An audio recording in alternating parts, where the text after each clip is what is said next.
Thôi. Nó cũng cái lờ thế. Ấm mọ nó không có.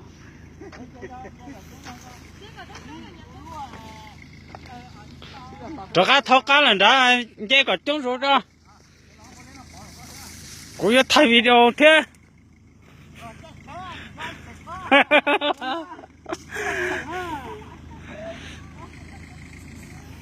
Dễ rồi số chết của ta ơi.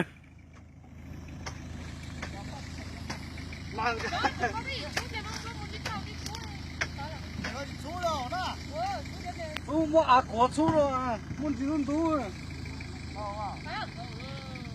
Tôi.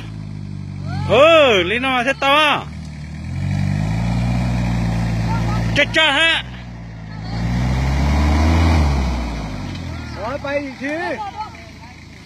Hỏi đó cá.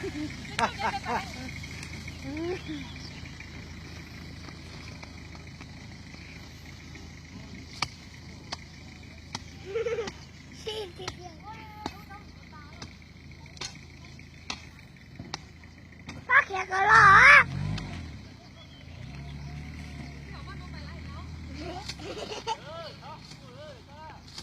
Chết đi.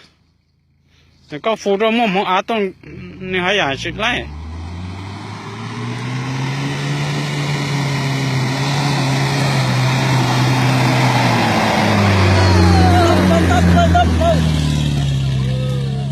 Hai tệ tệ rồi.